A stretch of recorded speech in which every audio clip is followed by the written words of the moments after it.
ఈరోజు మనం రుచులు, అభిరుచుల గురించి మాట్లాడిన ఒక గ్రహం దగ్గరికి వెళ్దాం. ఓకే. ఫైనల్‌గా ఎండ్‌లో. మ్యాటర్ ఏందంటే, మనం ఇప్పుడు రసం అంటే, మనం సారం, జీవం, అమృతం అంటే ఇదంతా కలిపితే ఒక ఆస్వాదం. మనం ఏదైతే పూర్తిగా ఆస్వాదిస్తున్నామో దాన్నే మనం రుచి అని చెప్తాం. అంటే ఇప్పుడు ఏదన్నా ఒక విషయం లోపల ఏరా నీ టేస్ట్ ఇదా అంటే దాని అర్థం ఏంది అంటే వాడి రుచి ఏదైతే ఉందో దాంట్లో అంటే వాడు దేన్ని ఆస్వాదిస్తున్నాడో దాన్ని బట్టి మనం చెప్పగలిగింది. సో ఈ రుచులే మన లోపల అభిరుచుల్ని క్రియేట్ చేస్తాయి. ఆ అభిరుచులనే మనం అలవాట్లు అని కూడా అనుకోవచ్చు. ఇప్పుడు మ్యాటర్ ఏంటంటే మనం ఏదైనా ఒక విషయాన్ని ఆస్వాదించినప్పుడు అది మన మెమరీలో ఎలా అయితే ఉండిపోతుందో at the same time DNA methylation ద్వారా మన డిఎన్ఏలో కూడా ప్రింట్ అయిపోతుంది. సో ఇప్పుడు దానివల్ల ఏమైపోతుందంటే మనం ఫ్యూచర్లో ఎప్పుడైనా మళ్ళీ అలాంటిది చేయాలనుకున్నప్పుడు దట్ విల్ కమ్ ఫ్రంట్. అంటే దీనివల్ల ఏమవుతుందంటే మన సెలెక్షన్ ప్రాసెస్ అనేది మారిపోతుంది. మనం ఫుడ్ సెలెక్ట్ చేసుకోవడం కావచ్చు, మన కాస్ట్యూమ్స్ కానీ మనకి ఇష్టమైన ఇంక్లూడింగ్ ఫ్రెండ్స్ అండ్ ఈవెన్ పార్ట్నర్స్ని కూడా. ఈ సెలెక్షన్ ప్రాసెస్ అనేది ఏంటంటే మనకున్న అభిరుచులు అలవాట్లను బట్టి ఉంటుంది. And at the same time ఇప్పుడు మనం చెప్పినాం కదా, ఇవి డిఎన్ఏలో కూడా ప్రింట్ అయిపోయి ఉంటాయి అని.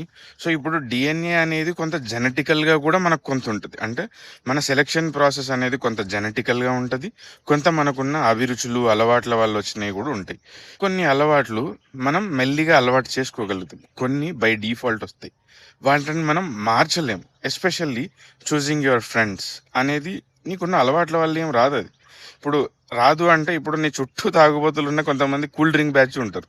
ఎందుకు వారిని మార్చలేం దాని విషయం లోపల. ఇప్పుడు అట్లనే నీ పార్ట్నర్ని చూస్ చేసుకోవడం కూడా నీకున్న అలవాట్లను బట్టి ఏం రాదు. అది మోస్ట్ ఆఫ్ ది కేసెస్ అది జెనెటికల్ గానే ఉంటుంది. అది కొన్ని అలవాట్లు జెనెటిక్ గాని మనం ఎట్లయితే చెప్పినామో దానికి రెండు రీజన్స్ ఉంటాయి. ఒకటి మనం మ్యానుఫ్యాక్చరింగ్ డిఫెక్ట్ అనే ఒకటి చెప్తాం కదా. అంటే ఇప్పుడు మనం ఏదైతే ఒక లాట్ లో ఒక బల్క్ లో మ్యానుఫ్యాక్చర్ చేసినప్పుడు అప్పుడున్న మెషిన్స్ టెంపరేచర్, అప్పుడున్న వోల్టేజ్ ఫ్లక్చుయేషన్స్, అప్పుడున్న ఎన్వైరన్మెంట్ చేంజెస్ ఆపరేటర్ వల్ల ఆ బ్యాచ్ లో వచ్చిన అన్నింటికి సిమిలర్ ప్రాపర్టీస్ ఉంటాయి. అట్లనే మనం ఎర్త్ మీదకి వచ్చినప్పుడు కూడా మన చుట్టూ ఉన్న ప్లానటరీ పొజిషన్స్, మూమెంట్స్, టైమ్, వీటన్నింటి వల్ల కూడా మైక్రోవేవ్స్ లో ఇంపాక్ట్ ఉండే ఈ ప్లానటరీ మోషన్స్ అండ్ ఎఫెక్ట్స్ అనేటివి మన జీన్స్ పైన, జెనెటిక్స్ వాటిపైన ఇంపాక్ట్ ఉంటుంది. వాటిని బట్టే వాటి లోపల మార్పులు అనేటివి వస్తాయి. ఇప్పుడు మన లోపట ఉండే ఎమోషన్స్, ఫీలింగ్స్ ఇవన్నీ రావాలంటే మన లోపల ఒక ఫ్లో అయ్యేది ఒకటి ఉన్నది కదా, బ్లడ్.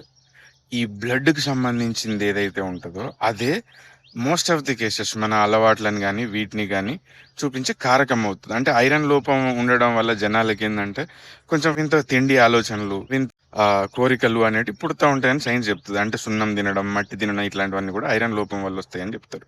ఇప్పుడు ఏంటంటే నీ పార్ట్నర్ సెలెక్షన్స్ లోపల కూడా నీకు ఆల్రెడీ కొన్ని ఉన్నాయి జెనెటికల్ ఇంపాక్ట్స్ అనేటివి, లేదంటే నీ అలవాట్ల ద్వారా వచ్చిన కొన్ని ఇంపాక్ట్స్ అనేటివి నీ పార్ట్నర్ సెలెక్షన్ ని మార్చేస్తాయి. దీన్నే అసర్టేటివ్ కంపాటబిలిటీ ఆర్ అసర్టేటివ్ మేటింగ్ అని చెప్పేసి చెప్తారు. అంటే నీకున్న ఫ్రెండ్స్ కోసమో, నువ్వు చూస్ చేసుకున్న పార్ట్నర్ కోసమో నువ్వు ఎంత కంపాటిబిలిటీ మోడ్ లోపలికి వెళ్తావు అన్నది నీ బై డిఫాల్ట్ జీన్స్ నుంచి వస్తుంది, అలవాట్ల నుంచి కూడా వస్తుంది.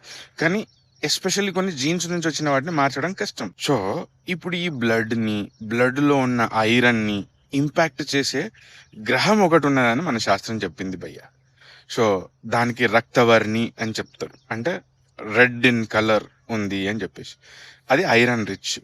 భూమిలో ఉండే వాతావరణానికి సంబంధించిన చాలా అక్కడ ఉన్నాయి కాబట్టి సైంటిస్టులు అక్కడ కూడా లైఫ్ ఉండే అవకాశం ఉందని చెప్తున్నారు. కానీ మన వాళ్ళు ఎప్పుడో ఇది భూమిజహ భౌమ అని చెప్పేసి చెప్పారు. అందుకే మన యుద్ధాలకు దేవుడైన, అంటే ఎర్రగా చూసినప్పుడు మన లోపల ఉండే అడ్రినలిన్ అనేది జనరేట్ అయినప్పుడు మనం కొంచెం అగ్రెషన్ ఉంటాం కాబట్టి అది యుద్ధకారకం. కాబట్టి యుద్ధకారకంగా ఉన్న మన అంటే సేనాధిపతి ఎవరైతే ఉన్నారో కుమారస్వామి పేరు మీద కుమార్స్ అని పెట్టారు.